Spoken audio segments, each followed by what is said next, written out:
Hello दोस्तों, मैं हूं वैभव प्रकाश और स्वागत करता हूं आपका इस सेशन में जहां पे कि हम पढ़ेंगे आगे के चैप्टर्स में। And this is the class 6th to your introduction to criminal law. ठीक है, तो लास्ट क्लास में हम लोगों ने पढ़ा था जनरल एक्सेप्शंस के बारे में कि जनरल एक्सेप्शंस क्या होते हैं। और जनरल एक्सेप्शंस में हम लोगों ने एक्सक्यूजेबल डिफेंसेस जो है वो हमने देखे थे 5th क्लास में। आज हम लोग देखेंगे जनरल एक्सेप्शंस जो कि जस्टिफिएबल है। और अब इसका क्या मतलब होता है, जस्टिफिएबल डिफेंसेस जो है वो क्या होते हैं, आइए इनको समझते हैं। जस्टिफिएबल का मतलब होता है ऐसे एक्ट्स जिन्हें हम जस्टिफाई कर सके। ठीक है, जस्टिफाई करने का मतलब क्या होता है, कुछ चीजों को जिन्हें आप कैटेगोरिकली बोल सके कि ये करना जरूरी था। ठीक है, दोज एक्शंस विच वर और जस्टिफाइड का मतलब वही हुआ कि आप सही थे, राइट, सही होना, राइट। तो कुछ ऐसे इंस्टेंसेस हैं जैसे एक्ट्स डन विथ और विदाउट कंसेंट, जहां पे कोई एक्शन किया गया है लेकिन आपके कंसेंट दी गई थी, ऐसे केसेस में। या कुछ ऐसे सिचुएशंस जहां पे कंसेंट नहीं दी गई थी बट फिर भी जो एक्शंस हैं वो जो है आपके जनरल एक्सेप्शंस में फॉल करेंगे। प्राइवेट डिफेंस एक बहुत इंपॉर्टेंट जनरल एक्सेप्शन है जहां पे कि इट्स जस्टिफाइड कि आप फोर्स का यूज करो, पावर को यूज करो। ट्रिविलिटी का मतलब होता है बहुत छोटे मोटे मैटर। ठीक है, पेटी इश्यूज, इसको तो बहुत डेप्थ में जाके पढ़ने का समझने का भी जरूरत नहीं है, मैं तो ऐसे ही आपको बता देता हूं। ट्रिविलिटी और पेटी इशू का मतलब है जैसे मान लो हम सड़क पे चल रहे हैं, ठीक है, we are walking on the road. अब रोड पे क्या है, भीड़ होती है। तो अब कैसे है कि मान लो मैं चल रहा हूं और कोई मेरे बगल से क्रॉस किया एंड उसका हाथ जो है वो ब्रश कर गया मेरे हाथ से। तो it's like his elbow and my elbow collide. ऐसा कोई इंटेंशन नहीं था, इट्स जस्ट लाइक कि काफी भीड़ है, चल रही है, थोड़ा सा धक्का लग गया। इट्स अ वेरी पेटी मैटर। इसमें कुछ ऐसा नहीं है कि किसी ने कोई क्राइम कर दिया, आपको बहुत चोट लग गई। It's a trivial matter, trivial matter. ठीक है, तो ऐसे केसेस को जो है कोर्ट कभी भी कंसर्न नहीं करती अपने आप से।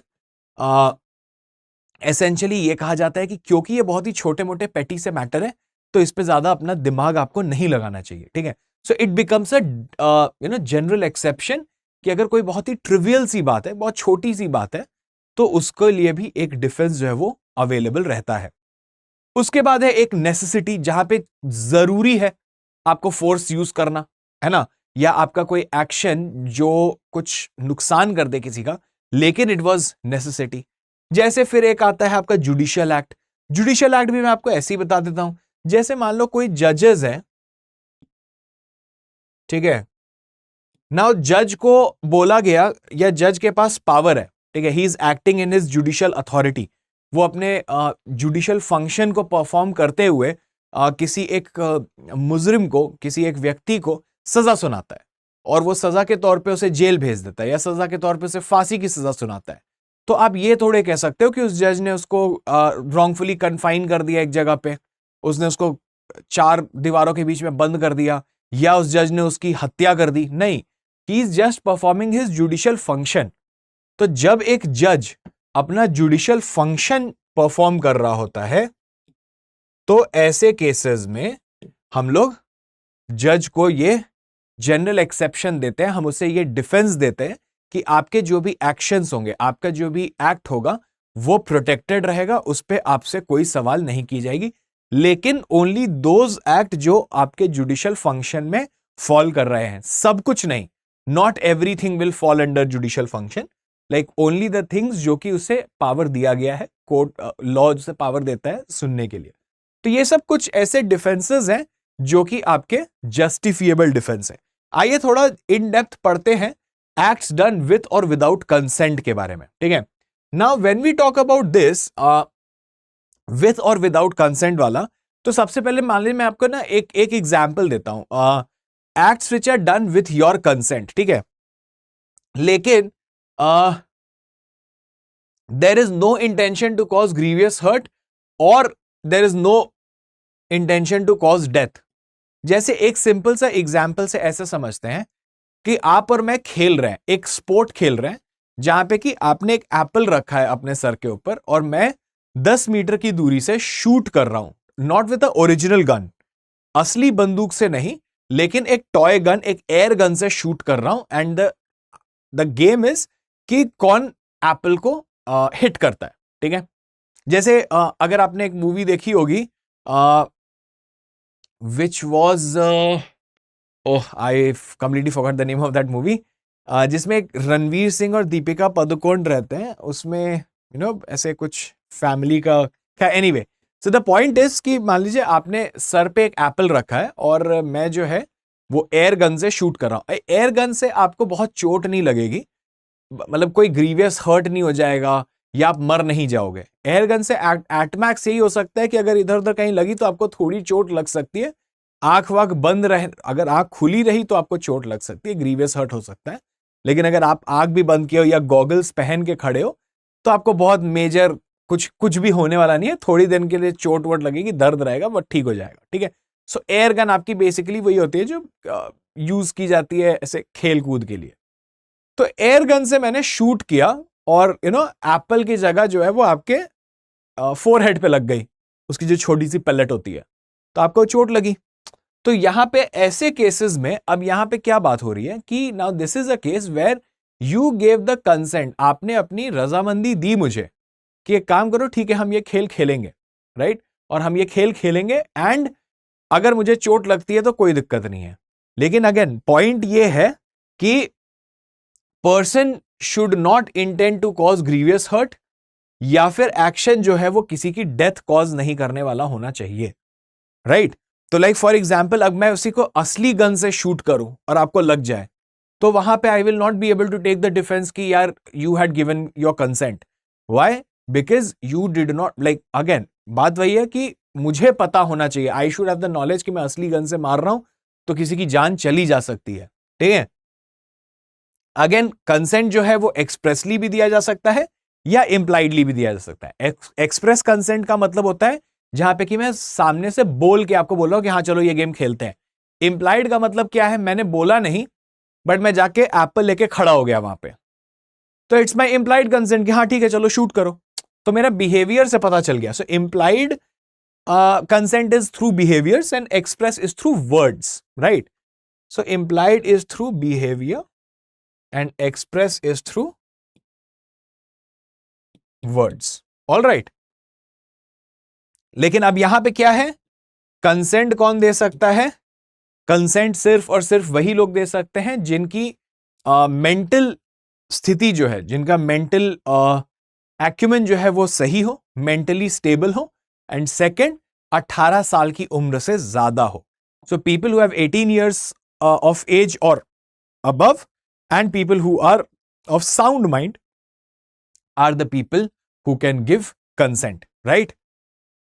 तो सिमिलरली अगर हम बात करते हैं सेक्शन 87, तो if a person has suffered any harm which is not likely to cause death or grievous hurt with his consent, then this shall be a defense, जो अभी हम लोगों ने immediately पढ़ा। Section 88 covers a situation which along with knowledge of the doer may also have intention to cause harm but the act is done in good faith। तो देखो मैंने अपने मैंने अपने अच्छे फेथ में, गुड फेथ में जो है विथ माई नॉलेज आपको हर्ट करने के लिए कुछ काम किया, आपको चोट भी लगी, लेकिन फिर भी वहां पे ये जो डिफेंस है कि आपका कंसेंट जो है वो दिया हुआ था, आपने कंसेंट दिया हुआ था and it was done in good faith, तो ऐसे केसेस को भी कवर किया जाता है और मैं उसको डिफेंस में ले सकता हूं। सेक्शन 89 जो है वो कवर करता है acts done for the benefit of children और इनसेन पर्सन।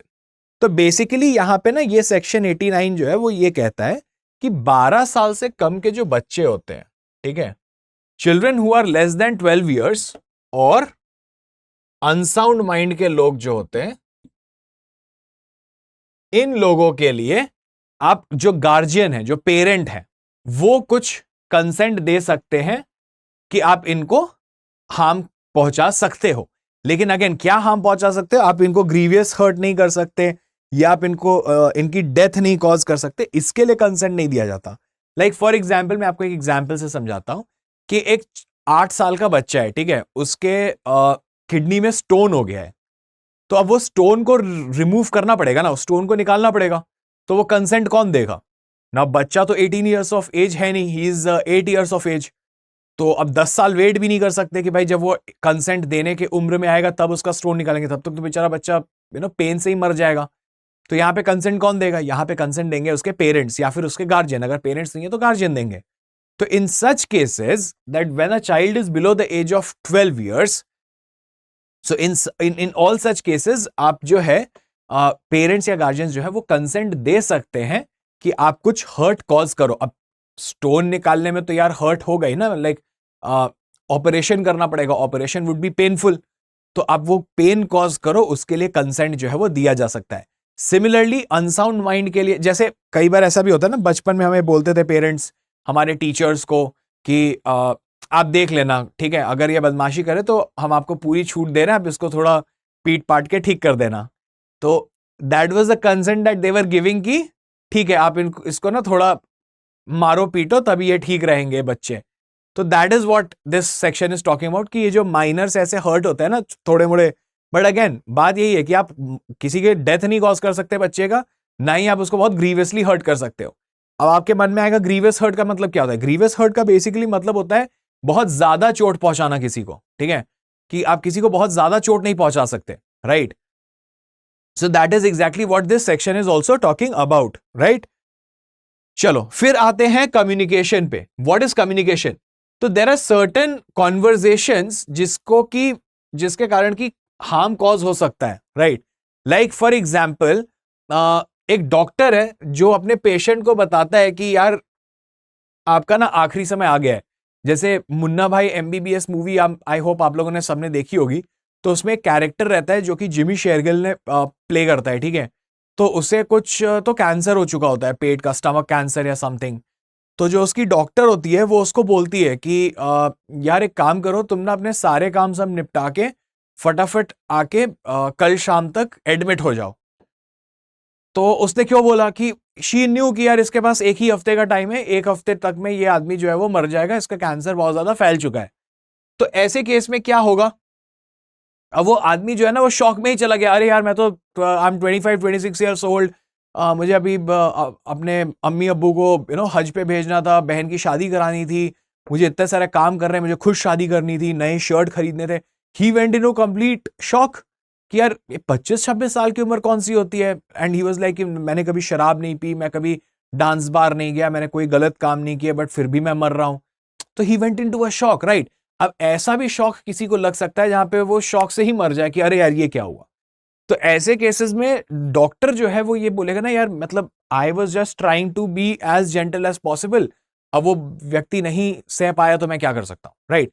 सो इन सच केसेस लाइक ये ऐसे कुछ कम्युनिकेशंस जो होते हैं जो कि गुड फेथ में दिए गए हैं, ठीक है, गुड फेथ में आपके अच्छे भलाई के लिए ये सब कॉन्वर्जेशन जो है वो दिए गए हैं, बोले गए हैं।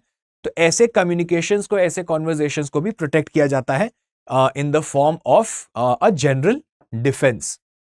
मूविंग ऑन, उसके बाद हम डिस्कस करते हैं एक्सीडेंट। एक्सीडेंट क्या होता है? एक्सीडेंट जो है वो मैं आपको बताता हूं, बहुत ही सिंपल तरीके से समझो। एक्सीडेंट हम किस चीज को कहते हैं कि हमने देखो we took all the care and precautions. कई बार ऐसे सिचुएशंस आते हैं ना कि आपकी गलती नहीं होती है, ठीक है, ना ही शायद सामने वाले की गलती होती है, लेकिन फिर भी कुछ मिसफॉर्च्यून जो है वो हो जाता है। Like for example I have taken all the care and precaution which needs to be taken. एक एग्जाम्पल से समझते हैं, आप ना एक बाइक या स्कूटी राइड कर रहे हो एंड आप अपने स्पीड लिमिट ऑफ 40 पे चल रहे हो, राइट? एंड अचानक से what happens is, and it's a one way, like it's a two way road, लेकिन कोई डाइवर्जन नहीं है, लाइक बीच में कोई डिमार्केशन नहीं है और दोनों तरफ से गाड़ियां आ रही हैं। नाउ व्हाट हैपेंस इज आप 40 पे चल रहे हो, सामने से जो एक और स्कूटी आ रही है वो 45 के स्पीड पे आ रही है, स्पीड लिमिट जो है वो 50 किलोमीटर पर आवर की है। तो both of you are right, correct, आप दोनों सही हो इन द वे जब आप ट्रैवल कर रहे हो। लेकिन अब व्हाट हैपेंस इज आपने अपना केयर एंड प्रिकॉशन लिया हुआ है, आप भी अपने स्पीड लिमिट में हो, सामने वाला भी स्पीड लिमिट में है, आपके भी ब्रेक्स ठीक से काम कर रहे हैं, उसके भी ब्रेक्स जो है वो सही से काम कर रहे हैं, आप लोगों ने अपनी गाड़ी की सर्विसिंग वगैरह करा रखी है। So all the care and precaution has been taken, right? लेकिन अब अचानक से व्हाट हैपेंस इज कि एक ना डॉग जो है या कोई एक एनिमल जो है वो अचानक से क्रॉस कर जाता है, and in order to save that animal आप बहुत इमीडिएटली ब्रेक लगाते हो and you kind of lose your balance, आप ना लाइक अपना डायरेक्शन चेंज करते हो, और जैसे आप डायरेक्शन चेंज करते हो वैसे सामने वाले गाड़ी से आपकी एक्सीडेंट हो जाती है, लाइक आप उसके साथ टक्कर खा जाते हो और दोनों गिरते हैं और दोनों को चोट लगती है। तो अब ऐसे केस में किसकी गलती है? तो एग्जैक्टली अगर सामने वाला आपको बोले ना कि यार तुमने क्यों चेंज किया अपना रास्ता, तो आप बोलोगे कि it was an accident, see it's a misfortune, I know कि भाई गलत हुआ, आपके साथ गाड़ी की टक्कर नहीं होनी चाहिए थी, लेकिन मैं भी क्या करता, I was also trying to protect myself, so I took care, I took all the care and precaution that needed to be taken, और मेरा कोई इंटेंट नहीं था कि आपको मैं चोट पहुंचाऊं, but again a misfortune happens. तो वही है कि कई बार कुछ चीजें जो होती है हमारे कंट्रोल में नहीं होती, लेकिन जो हमारे कंट्रोल में थी वो हमने करी थी। स्पीड लिमिट मेरे कंट्रोल में थी, मेरा ब्रेक्स काम कर रहा है वो मेरे कंट्रोल में थी, है ना, ये सारी चीजें, और मेरा कोई इंटेंट नहीं था, मेरा कोई इरादा नहीं था किसी को हर्ट करने का, ये सब मेरे कंट्रोल में था, ये सब मैंने चेक कर लिया। लेकिन उसके बावजूद अब अचानक से एक एनिमल आ जाएगा तो मैं भी तो अपने को बचाऊंगा या उस एनिमल को बचाऊंगा। एक इंस्टिंक्टिव रिएक्शन में गाड़ी मुड़ गई, ठुक गई, टक्कर आ गई, हो गया, it's a misfortune, that's what an accident is. तो एक्सीडेंट्स के केसेस भी जो होते हैं वो जनरल डिफेंस में कवर होते हैं, और उसके लिए आप किसी को ब्लेम या पनिश नहीं कर सकते। फिर आते हैं नेसेसिटी के बारे में। नेसेसिटी कैसा होता है कि लाइक फॉर एग्जाम्पल ये जरूरत है, ठीक है। Necessity is a general defence which is given to a person, जहां पे आपको ये लगता है कि यहां पे इसका ये जो एक्शन है ना वो जरूरी था, it was necessary for someone to take care of this situation. Like for example किसी का घर तोड़ना या किसी का प्रॉपर्टी तोड़ना सही नहीं है, ये कॉमन सेंस हमको बता रहा है कि आप किसी की प्रॉपर्टी को जाके नहीं तोड़ सकते, राइट। फॉर एग्जाम्पल ये मेरा सेलफोन है, ठीक है, अब किसी के पास ये तो वो नहीं है ना राइट कि ये मेरा फोन को कोई तोड़ दे, लेकिन एक सिचुएशन आता है, मान लेते हैं कि मेरा जो ये फोन है ये कहीं पे रखा हुआ है, okay, and I am nowhere close to the phone, एंड अचानक से इस फोन में आग लग जाती है, ठीक है। अब उस आग को बढ़ने से रोकने के लिए तो इसको हटाना पड़ेगा ना, इसको लाइक आप फेंक दोगे या आप इसको डिस्ट्रॉय करोगे कि भाई वो आग जो है वो बुझ जाए, ऐसा तो नहीं है कि उसको वहीं पे छोड़ दोगे कि भाई सभी चीजों में फिर आग लग जाए, है ना। तो अब मान लो कि ऐसा है कि और कोई ऑप्शन नहीं है, अब आग लग गई तो आदमी उठा के खिड़की से नीचे फेंक दिया, अब फोन नीचे गिरा, कंप्लीटली शैटर्ड, कंप्लीटली टूट गया, तो मैं बोलूंगा यार तुमने मेरा फोन तोड़ दिया, बोला अरे मैंने जानबूझ के नहीं तोड़ा, इट वॉज नेसेसिटी कि मुझे उसको तोड़ना पड़ा, मैं नहीं तोड़ता, नहीं खराब करता तो वो आग जो है पूरे घर में आग लग जाती है, पूरे ऑफिस में आग लग जाती। So necessity are those cases where actions are done to avoid a greater risk of harm. कोई बड़े हार्म को प्रिवेंट करने के लिए एक छोटा सा हार्म करना जो है वो जस्टिफाइड होता है, ठीक है। अब इसका यह मतलब नहीं है कि the person does not have knowledge that his acts are likely to cause harm, but there is no intention कि आपको किसी को हार्म करना है, और ये जो है वो गुड फेथ में किया जाता है। तो अब किसी ने जानबूझ के मेरा फोन नहीं तोड़ा कि यार नहीं इसका फोन तोड़ देते हैं, it was important, it was necessary कि ये फोन जो है वो तोड़ा जाए, नहीं तो बाकी सबका भी बहुत ज्यादा नुकसान हो जाता, ठीक है। तो that is a case of necessity, जहां पे अगेन इट बिकम्स और rather it is a defence that is given to you. अब आते हैं एक बहुत ही इंटरेस्टिंग इस पे जिसको कहते हैं प्राइवेट डिफेंस, ठीक है। So what is private defence? Private defence का मतलब ही ये होता है कि मैं अपनी बॉडी को और अपने प्रॉपर्टी को प्रोटेक्ट करूंगा, ठीक है। अब जैसे प्राइवेट डिफेंस को कई बार लोग जो है वो पर्सनल डिफेंस भी कहते हैं, ठीक है, सेल्फ डिफेंस भी कहते हैं। तो प्राइवेट डिफेंस एक्चुअली अगर देखा जाए तो मैं ना आपको यहां पे लिख के बताता हूं। प्राइवेट डिफेंस में दो एलिमेंट आती है, ठीक है, एक होता है सेल्फ डिफेंस और एक होता है अदर्स का डिफेंस। तो सेल्फ डिफेंस और अदर्स के डिफेंस में भी क्या आता है? Body, I can protect my body और समवन एल्सेस बॉडी, या फिर I can protect my property और समवन एल्सेस प्रॉपर्टी, ठीक है। So this is what happens कि प्राइवेट डिफेंस के दो एलिमेंट्स होते हैं, एक आप अपने बॉडी को या अपने प्रॉपर्टी को प्रोटेक्ट करो, या फिर आप किसी और के बॉडी को या प्रॉपर्टी को भी प्रोटेक्ट कर सकते हो। इसीलिए हम इसको प्राइवेट डिफेंस कहते हैं। और सेल्फ डिफेंस जो है वो सिर्फ एक एलिमेंट और एक कंपोनेंट है प्राइवेट डिफेंस का, ठीक है। तो private defence necessarily does not mean that it is only self defence. It could be a case जहां पे you are defending someone else, किसी और के शरीर को बचा रहे हो या किसी और के प्रॉपर्टी को आप बचा रहे हो, ठीक है। तो प्राइवेट डिफेंस जो है वो एक्सटेंड होता है protecting body, property and even causing death of a person.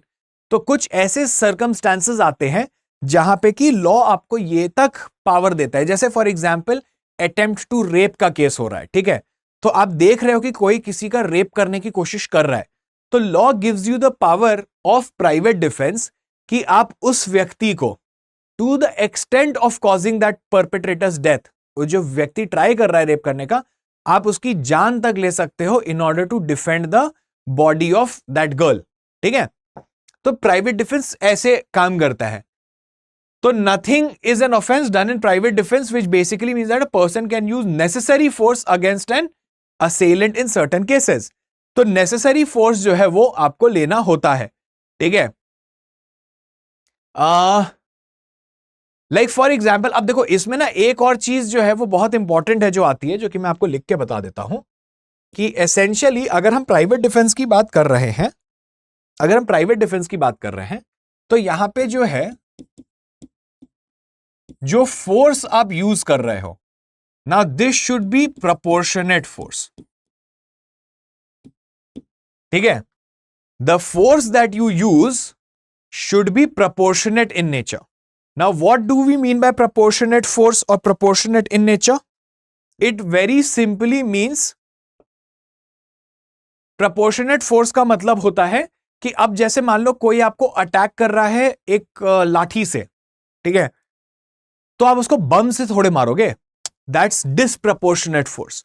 तो लाठी का प्रोपोर्शनेट फोर्स क्या हो सकता है? एक और लाठी हो सकती है, या तो कोई लकड़ी का वुडन लॉग हो सकता है ना, कोई आयरन रॉड हो सकता है। तो अगेन ऐसा नहीं है कि जो जिस चीज से आप पे अटैक किया जा रहा है आप भी वही चीज ढूंढो। अब वो हो सकता है वहां पे इमीडिएटली वैसी कोई चीज हो ही ना, तो वहां पे नेसेसरीली उस पर्टिकुलर एरिया में आपको जो भी मिलता है जो कि प्रोपोर्शनेटली यूज कर सकते हैं। लाइक अब कोई आपके ऊपर अटैक कर रहा है लकड़ी से और आप उसको गोली से मार रहे हो, तो ये तो डिस्प्रपोर्शनेट फोर्स हो गया ना, आपका फोर्स कुछ ज्यादा ही है, उसका फोर्स बहुत कम है। So one, that you have the right to use force, कोई दिक्कत नहीं है, लेकिन make sure that you are using proportionate force. Second चीज ये तो एक हो गया। Second, you can not attack, like आपने ये शुरुआत नहीं करी हो कि पहले मैंने शुरुआत कर दी उसको मारना, फिर वो जब मारने लगा तो मैंने बोला अब मैं अपने को डिफेंड करूंगा। ऐसा नहीं हो सकता। पहली शुरुआत जो है वो सामने से आनी चाहिए, तभी आप जो है तभी आप अपने को डिफेंड कर सकते हो। इसीलिए इसका नाम भी है प्राइवेट डिफेंस, राइट।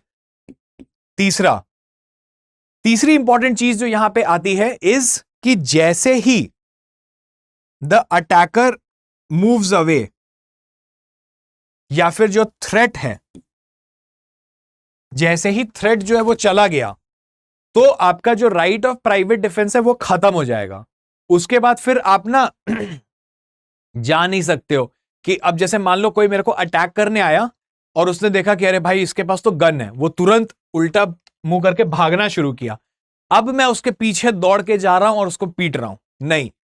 तो जैसे ही थ्रेट मुड़ा, the person started going away, the threat ceased to exist. जो आपके ऊपर थ्रेट था फोर्स यूज होने का, वो खत्म हो गया, अब वो चीज आपके लिए है नहीं। अब आप उसके पीछे जाके अगर उसको मारते हो तो वो प्राइवेट डिफेंस नहीं होगा, वो आपका फिर अटैक है, ठीक है। तो इस तरीके से प्राइवेट डिफेंस जो है वो एक्ट करती है, ठीक है। सो यहीं पे यहां पे आपसे वही कह रहा है कि you can use necessary force to protect his body and property This also extends to protecting the body against any bodily offenses affecting human body. आप किसी और के लिए भी कर सकते हो. It also extends to protecting the property of other people along with his own in case या theft, robbery, mischief, criminal trespass, ऐसा कोई भी criminal offense जो है वो हो रहा हो. ठीक है. और कुछ ऐसे केसेस हैं जहां पे कि डेथ कॉज की जा सकती है, जहां पे डेथ, ग्रीवियस हर्ट, किडनैपिंग या ऐसे ऑफेंसेस हीनियस इन नेचर जो है कमिट हो रहे हैं. जैसे मैंने आपको एक रेप का एग्जांपल दिया, तो ऐसे केसेस में कोई किसी की जान से हत्या करने की कोशिश कर रहा है, तो इस केस में आप सामने वाले को बचाने के लिए जो अटैक कर रहा था उसकी भी आप जान ले सकते हो. तो इस तरीके से प्राइवेट डिफेंस जो है वो एक्ट करता है. ठीक है. So these are private defence की अगर हम बात कर लें और थोड़ी सी ज्यादा, तो it does not continue if the apprehension of fear of death of grievous hurt is not there. जैसे मैंने आपको बताया, जैसे वो एप्रीहेंशन आपके मन से निकल गया ना कि अब तो यार वो जाने लग गया, the person is going away, तो अब वो जो एप्रीहेंशन था, जो डर था, जो फियर था, that has come to an end now, right? That has come to an end. तो अब the moment you start going away, अब आप मेरे को आके वापस से अटैक नहीं कर सकते, right? Same way Devnarayan versus state of Uttar Pradesh, supreme court ने यह कहा था राइट ऑफ प्राइवेट डिफेंस जो है वो एक प्रिवेंटिव नेचर का होता है, प्रोटेक्ट करने के लिए होता है, which means that it can be claimed when a person has reasons to believe कि एक एप्रीहेंशन ऑफ फियर है, but the actual consequence of the act has not taken place. तो अब मेरे को दिख रहा है कि कोई मेरे तरफ लोहे का वो लेके आ रहा है, आयरन रॉड लेके आ रहा है मेरे को मारने के लिए. मेरे मन में फियर ऑफ एक एप्रीहेंशन आ गया कि मुझे चोट लगेगी. ठीक है, तो मेरा प्राइवेट डिफेंस वहां से एक्टिवेट हो गया. फिर मैंने अपना गन निकाला, उसके सामने लोड किया और मैंने ऐसे खड़ा हो गया मैं लेके कि आओ देखते हैं. मैंने भी शूट नहीं किया है, ना उसने मारा ना मैंने शूट करा, बट मैं भी लेके बोला कि हाँ ठीक है चलो यार मैं भी रेडी हूं, आओ देखते हैं. Getting my point? So that is what is saying कि एक्चुअल कॉन्सिक्वेंस हुआ नहीं है, लेकिन एप्रीहेंशन, अगर एप्रीहेंशन ऑफ फियर आ गया है मेरे मन में, तो उसके बाद फिर मेरा भी राइट जो है वो प्राइवेट डिफेंस का वो जग जाता है. एंड ये डिसकंटिन्यू तब हो जाता है when there is no reason to believe that the presence of fear. तो ये मेरा राइट ऑफ प्राइवेट डिफेंस कैसे खत्म हुआ? जब वो सामने देख लिया कि अच्छा ये तो गन लेके खड़ा हो गया है और मेरे पास है आयरन रॉड, तो फिर वो पीछे मुड़ के वापस जाने लगता है. तो जैसे वो पीछे मुड़ के वापस गया, मेरा राइट ऑफ प्राइवेट डिफेंस भी खत्म हो गया. तो इस तरीके से ये जो राइट ऑफ प्राइवेट डिफेंस है वो आपकी एक्ट करती है. तो आज के क्लास में हम लोगों ने जनरल एक्सेप्शन जो है वो कंप्लीट कर लिया है. अब आने वाले क्लासेस में हम लोग पढ़ेंगे और कवर करेंगे एंड कंप्लीट करेंगे bodily offences, offences against property, and इस तरीके के जो ऑफेंसेस होते हैं उनको कवर करके हम अपना क्रिमिनल लॉ कंप्लीट कर लेंगे. ठीक है. Now before we end the session, अब मैं आप लोगों को कुछ इंपॉर्टेंट चीजें जो है वो जरूर बताना चाहूंगा. स्टडी IQ आपके लिए लेके आया है एक मॉक टेस्ट सीरीज जो कि क्लैट 2024 एस्पिरेंट्स के लिए काफी इंपॉर्टेंट रहने वाला है. ये आपके लास्ट के कुछ दिन बचे हुए हैं एग्जाम के लिए, and this is the day और दिस इज द टाइम जहां पे कि आपको सबसे ज्यादा प्रैक्टिस की जरूरत है. ना प्रैक्टिस आप कहां से कर सकते हो? प्रैक्टिस करने का बेस्ट तरीका है आप इधर उधर बिल्कुल मत भटकिए, और आप बस इंश्योर इतना करिए कि आपके मॉक टेस्ट जो है वो प्रॉपर हो, आप सेक्शुअल टेस्ट ले सको, क्लास नोट की पीडीएफ्स को जो हम जितना भी पढ़ रहे हैं आप उसको एक्सेस कर सको, सो दैट आपका रिवीजन जो है वो काफी जल्दी से हो जाए. तो आप इस मॉक टेस्ट सीरीज को जो है परचेज कर सकते हैं 2499 में. एंड 2499 के लिए आपको सिर्फ और सिर्फ मेरा कोड जो है वो यूज करना है, विच इज वेबअप, और इसकी वैलिडिटी जो है वो रहेगी आपकी दिसंबर 2023 के लिए, क्योंकि जो एग्जाम है वो कंप्लीट हो चुका होगा बाय 3rd दिसंबर. ये सारे फीचर्स जो है वो आपको मिलेंगे ही मिलेंगे, लेकिन अगर आपको एक एक्सटेंडेड वैलिडिटी के साथ एक कोर्स चाहिए जहां पे कि आप ये सब कुछ आपको ये सारी फीचर्स मिले, plus in addition to that आपको रिकॉर्डेड लेक्चर सीरीज भी मिले जिसमें कि आप अपने थ्योरी पार्ट को भी कवर कर सको, थ्योरी भी पढ़ सको, तो उसके लिए आप क्या कर सकते हो? आप हमारा एक स्मार्ट कोर्स जो कि क्रैश कोर्स प्रोग्राम है, जिसकी वैलिडिटी अगस्त 2024 तक है, आप उस स्मार्ट कोर्स को परचेज कर सकते हो एट 7499. अगेन ये आपकी इफेक्टिव फाइनल प्राइस होगी जो कि आप ले सकते हो eight by using the discount code which is webhub. अगर आपके मन में कोई भी डाउट हो, कोई भी डिफिकल्टी हो आपको एनरोल करने के लिए, तो आप मुझे टेलीग्राम और इंस्टाग्राम पे मैसेज कर सकते हो. So on that note, keep studying, keep reading and practice करते रहे, and will meet again soon. Till then stay safe, take care, thank you, bye bye.